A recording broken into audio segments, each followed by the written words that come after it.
Hi, I'm Amy, this is House of Nash Eats, and today we are making a classic French fruit tart.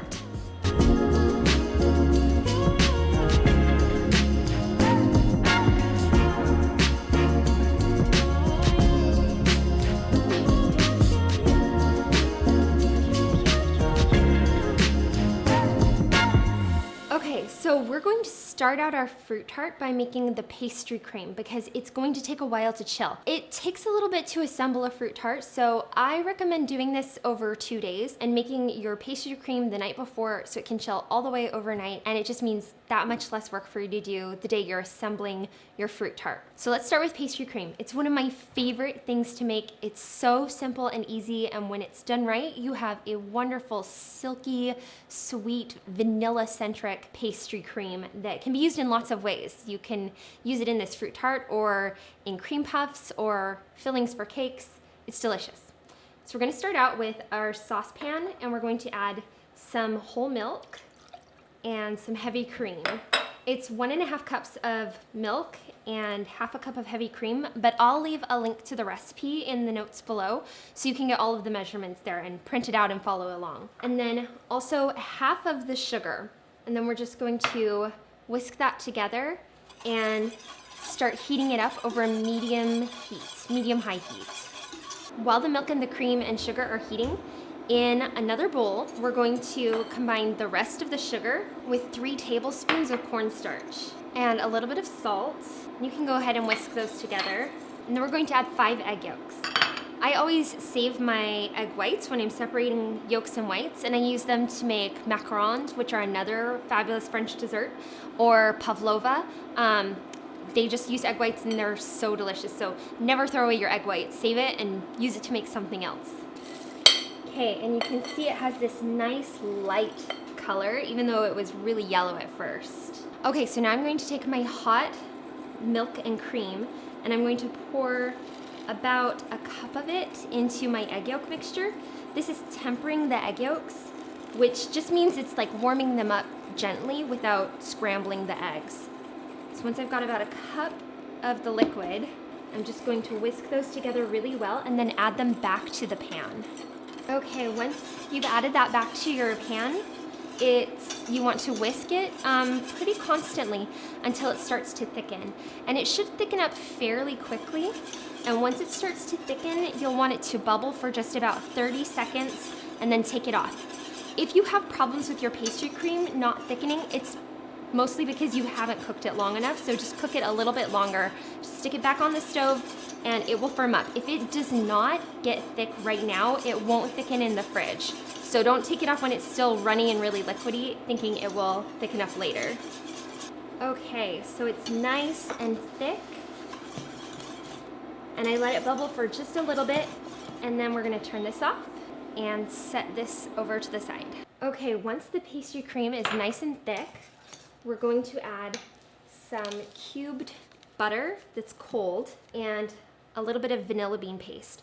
You could use an actual vanilla bean, but the vanilla bean paste is just so easy to work with, easier for me than opening and scraping out a vanilla bean. So I always have vanilla bean paste in my cupboard, and I think it works great. If you don't have vanilla bean paste or vanilla bean, you could also always just use regular vanilla extract. I've used my homemade vanilla extract, and it's super delicious.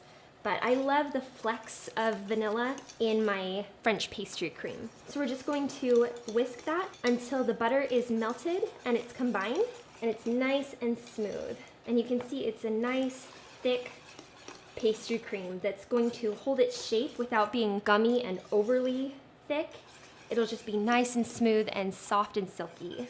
Okay, and now I'm going to transfer this to a bowl, and we'll stick it in the fridge for at least 4 hours, even overnight. I think this is great to make ahead of time, just because this recipe can be a little bit more labor intensive than some of my other recipes. It's not hard, it just has a few different elements to it. Okay, now I'm going to press some plastic wrap right down onto the pastry cream, right in contact with it so it doesn't develop a skin, and pop it in the fridge. Okay, so now we're going to move on to making our tart shell. To make our tart shell, it's really pretty easy to put together. This is also known as pâté sucré. I'm probably butchering the French pronunciation, but it's a sweet short crust, and it's really delicious. So we start out with a tablespoon of heavy cream and a little bit of vanilla and 1 egg yolk. So you just add your egg yolk, and then we're going to beat those together. Okay, we're gonna set that to the side. Now, in my food processor, we're going to combine some flour. This is just all-purpose flour, powdered sugar, and just a little bit of salt. And we're going to pulse that just till it's combined. Now I've got some cold butter. This can be done by hand using a pastry cutter, but it's so much easier using a food processor. So if you've got one, I recommend using it. So I've cubed my really, really cold butter into chunks. If you're doing this by hand, you might want to freeze your butter first and grate it. So I've got my chunks of butter, and I'm going to put the lid back on and pulse it about 10 to 15 times until it's coarse crumbs or like even smaller than pea-sized. And once that butter is cut into the flour, it's still cold, and our cream and all of our other ingredients are cold. We're just going to turn it on low and add the liquid ingredients until it combines and clumps together.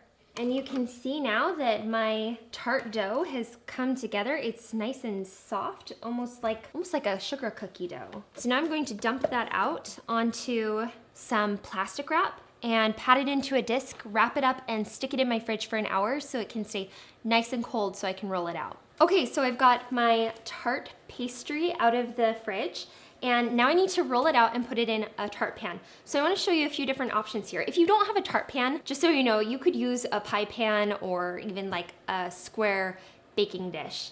But I love tart pans. They add that really classic French scalloped edge around the crust. I've got a 10-inch round that I'm going to use today. You could use a smaller, like a 9-inch, or if you have a larger one, you could probably stretch the dough and make it work. I also have this long rectangular one that's about 13 inches long and maybe 4 inches across, 3.5 or 4. Or you could always do, these are so cute and fun. I have individual sized tart pans. In Paris, you will see individual sized tarts in all of the patisserie windows, and they're beautiful. These are really fun to make too, but I love the elegance of just one large tart that you can slice and share. So this is what we're using today. And then you want to lightly flour your surface and your rolling pin, and then you can turn your dough out onto that surface. Okay, and sprinkle just a little more flour on top so it doesn't stick to the rolling pin. And then you want to roll this out until it's just slightly larger than your tart pan that you're planning on using. Okay, let's check. Yep, that's just a little bit bigger than my shell. So now I'm going to put it on top. Okay, so the best way to transfer these, for me, you could do this on parchment paper and try to flip it over. I find that if it's floured underneath and I use a bench scraper or a sharp metal spatula, you can just go around the edges and then roll it up onto your rolling pin and patch any little holes along the way. And then you just gently lift it up and lay it over the top. Okay, and then just press your tart crust down into the pan. Be careful around the edges because they're sharp and they'll cut the crust away for you. And once it's in there, you can use a little bit of the extra dough to patch pieces if you've got some spots that need patching. And then to get a nice clean finish to your crust, I use my rolling pin and I just roll over the edges and it cuts that crust away. So now we're going to cover this with a double layer of foil and then pop it in the freezer for a little bit so it's nice and cold before we bake it. Okay, so I have filled my tart crust with 2 layers of aluminum foil, and I've frozen it for about 30 minutes so it's nice and solid and firm. And now I'm just going to fill it up with some pie weights. So I've got these ceramic pie weights and they work great, but you could use dried beans. I've even used granulated sugar. You can use rice, and you can reuse the beans and the rice over and over. But if you do this a lot, invest in some ceramic pie weights because they're really helpful. So now we're going to bake this in a preheated oven that's 375 degrees Fahrenheit for about 30 minutes. Then we'll take the tin foil out and bake it for another 5 to 10 minutes just until it's set and just barely starting to brown around the edges.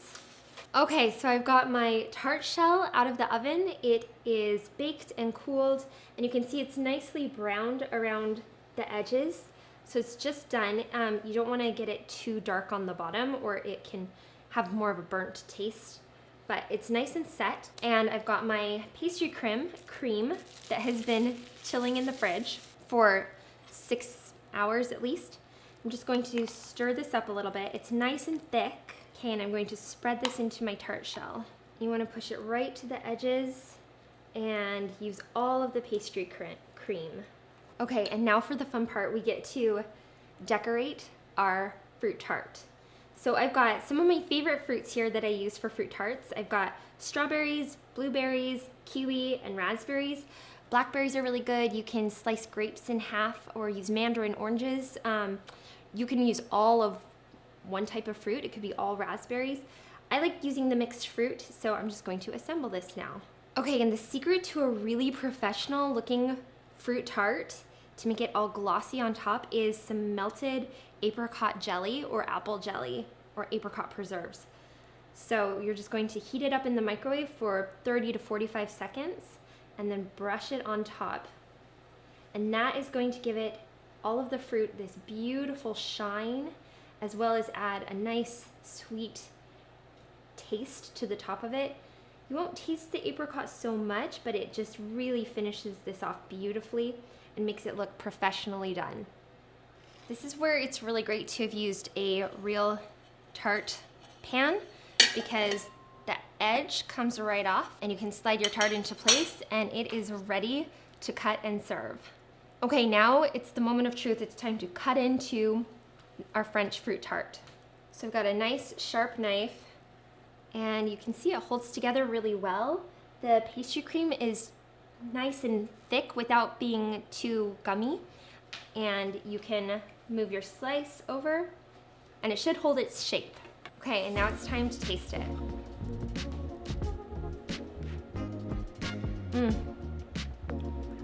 This is one of the best desserts of all time. That fruit is tart and sweet with the sweet, silky smooth pastry cream and that nice, almost cookie crust on the bottom. It's so delicious. The apricot jam really sets it off and makes it look beautiful and shiny and professional. This dessert is always a showstopper. It's super fun to make and share with friends, and it tastes delicious. I hope you love it as much as our family does. If you like this French fruit tart recipe, let me know in the comments below what your favorite French dessert is, and like and subscribe to my channel to get more recipes just like this one.